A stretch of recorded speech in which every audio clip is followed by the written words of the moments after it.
Kıymetli başkanlarım, değerli sendikacı arkadaşlarım, çok kıymetli basın mensupları. Öncelikle Memur Sen ailesi adına hepinize saygıyla, muhabbetle selamlıyorum. Basın açıklamamıza hoş geldiniz.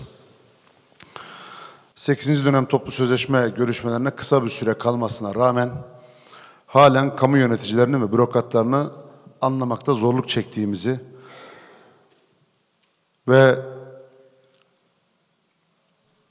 koruyucu giyim konusunda uygulanmaması noktasında bazı rampaların hala devam ettiğini ve ısrarla bu konuda yanlışı sürdürdüklerini buradan ifade ederek sözlerime başlıyorum. Hazine ve Maliye Bakanlığı hükümlerimizi engellemek için ortaya koyduğu çabayı çözüm yöntemi bulmak için harcasaydı şayet, eminim bugüne kadar devam eden birçok sorun da çözüme kavuşmuş olurdu.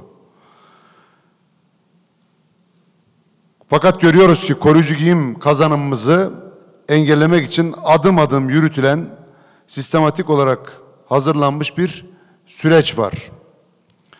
Önce toplu sözleşme masasında kazanımımızı elimizden almak için cümle kuruldu. Masada bunu engellemeyince ilk iş Maliye Bakanlığı'nda kitlere bakan Genel Müdürlük tarafından kitlere yazı gönderildi.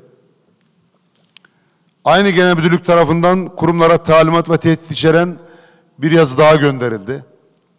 Daha sonra Sayıştay'a yazı gönderilerek diğer kurumların incelenmesi, denetlenmesi ve kamu zararı olarak görülmesi adeta istendi. Baktılar ki bu yol hukuki olarak yanlış. Tasarruf tedbirlerine koruyucu giyimi ekleyerek masayı ve masanın taraflarını bu kez hiçe saydılar. Toplu sözleşmenin özelliğini askıya aldılar.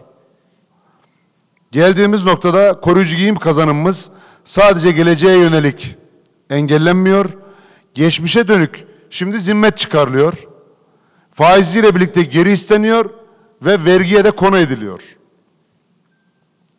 Kurumlarda bilerek ve isteyerek oluşturulan bu bir korku iklimi var. Koruyucu giyimi vermeyin, verirseniz sonunuz bu olur diye oluşturulmuş bir baskı atmosferi var. Bu haksızlık ne Türkiye'nin büyüklüğüne, ne demokratik yapısıyla, ne de toplu sözleşmenin özelliğiyle uyuşmuyor. Bakınız, devlet su işlerinde 687 kamu görevlisine zimmet çıkarıldı. Geçenlerde bu basına da yansıdı. Faiziyle birlikte geri ödenmesi isteniyor. KOSGEB ve Sanayi Bakanlığı'nda da zimmet kararı çıkmış. 5 hizmet konumuzu ilgilendiren koruyucu giyim kazanımımız Hazine Maliye Bakanlığı'nın yazıları nedeniyle birçok kurumda verilemiyor, engelleniyor ve hem kamu görevlileri hem de toplu sözleşmeye imza atan taraf bu anlamda mağdur ediliyor. Kıymetli basın emekçileri, bugün yeni kazandığımız ya da ilk defa uyguladığımız bir madde üzerinden cümle kurmuyoruz. Bu yıllardır toplu sözleşmede devam eden bir madde. Toplu sözleşmenin özelliği diye bir şey var. Toplu sözleşmede aldığınız karar uygular ve direkt uygulamaya geçer. Ama burada farklı bir durum söz konusu. Kararın altında tarafların imzası var, hakem kurulu tarafların imzası var ama karara ilişkin birden tasarruf genelgesinin içerisinde konuluyor. Tepki gösteriyoruz. Bu olmaz diye mevcudu uygulatılmıyor. Toplu sözleşmenin süresi bitecek, karar bir türlü uygulanamıyor. Uygulanan yerlerde de geriye dönük zimmet çıkarılıyor, faiziyle vergisiyle geri isteniyor. Ya bu hakikaten ciddiyetsiz bir iş, böyle hiç yakışacak bir şey değil. İlk defa böyle bir tuhaflıkla karşılaşıyoruz. İlk toplu sözleşmeden, yani aslında 2012 yılından beri uygulanan Maliye Bakanlığı'nın temsilcilerinin de onay verdiği ve bu zamana kadar da hiçbir sorun yaşanmayan maddelerimiz bugün ne olduysa engelleniyor.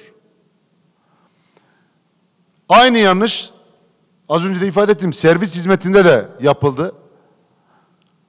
Ama toplumsal maliyet riski oluşunca yaptığımız diplomasiyle konu anlaşıldı ve yanlıştan geri adım atıldı. Biz de çıktık, teşekkür ettik. Yanlıştan geç olmadan dönülmesi bu anlamda kıymetli dedik. Servislerle alakalı. Ama bugün geldiğimiz noktada koruyucu giyimle ilgili yanlışta ısrar ediliyor. Bunun bir anlamı yok. Hatta geleceğe yönelik değil, geçmişe dönük tutarsız ve anlamsız bir şekilde uygulama yapılıyor. Bu devlet ciddiyetine yakışmıyor. Maliye Bakanlığı'na yakışmıyor. Kıymetli arkadaşlar, pazarlık masasında hükümleri kağıda dökenle uygulama aşamasında direnç gösteren kişiler aynı kişiler. İşin garip tarafı da burası. Kamu işvereninden ve bürokratlardan beklentimiz tıkanıklığı artırmak ve süreci kilitlemek yerine düğümüz çözecek, engelleri yıkacak bir bakış açısına sahip olmalarıdır. Bazı mahkemelerin toplu sözleşme ile ilgili sözleşmenin ruhuna ve mantığına uygun güzel kararları var. Yargı tarafı diyor ki toplu sözleşme taraflar arasında mutabık kalınan, tarafların iradesini yansıtan ve üçüncü tarafların doğrudan uygulaması gereken bir metindir diyor. Toplu sözleşmenin esas anlamını, çerçevesini çok net olarak çiziyor. Yaklaşık 2 ay sonra 8. dönem toplu sözleşme görüşmelerine başlayacağız ve şu an taleplerimizi belli bir kalıba döktüğümüz süreci yaşıyoruz. Masada aldığımız kararları, mutabık kaldığımız hususları ve buna istinaden bütçede ayrılan kısmı, ortaya konulan hükümleri uygulama aşamasında birisi çıkıp uygulamıyorum diyecekse toplu sözleşme yapmanın ne anlamı var ne mantığı var. Yani burada keyfi davranılacaksa o zaman toplu sözleşmenin anlamı ne? Mantığı ne? Niye o kadar efor sarf ediyoruz?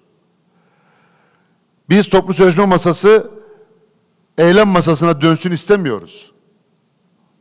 Biz istiyoruz ki masayı geçmişten gelen bir husus germesin, tartışmayı büyütmesin, çözülecek konulara ayrılacak vakti buna harcamayalım. Zaten kamu görevlilerinin birçok sıkıntısı var, çözüm bekleyen onlarca konu var.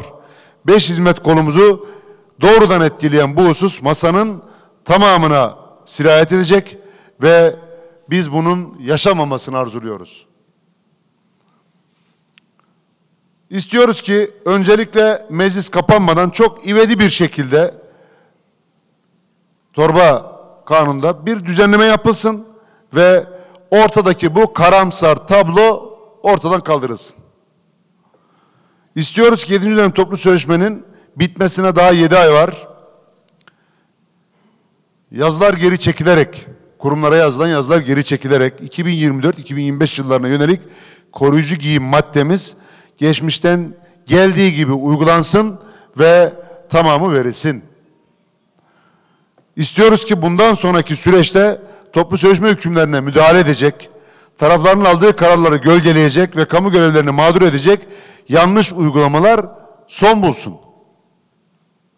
Bu durumu başta Cumhurbaşkanı Yardımcımıza, Çalışma Bakanımıza, Hazine Maliye Bakanlığı'na, siyasi iradenin temsilcilerine bunu gittik defaten anlattık.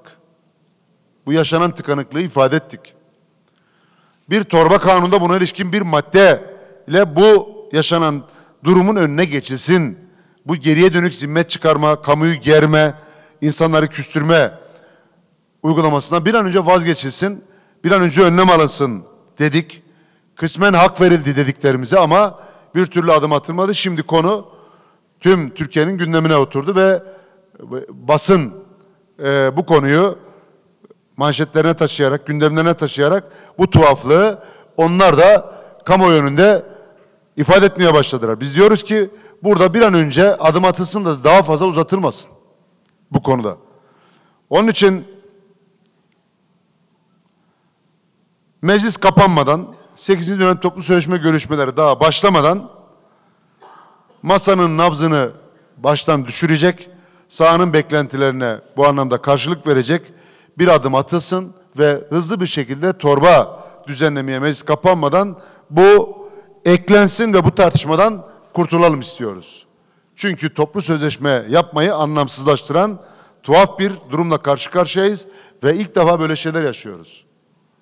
Yani maliye bürokrasisine buradan çağrımız, masada imza attığınız, yıllara sari devam eden bir kazanımı nasıl tasarruf genelgesine konu ediyorsunuz?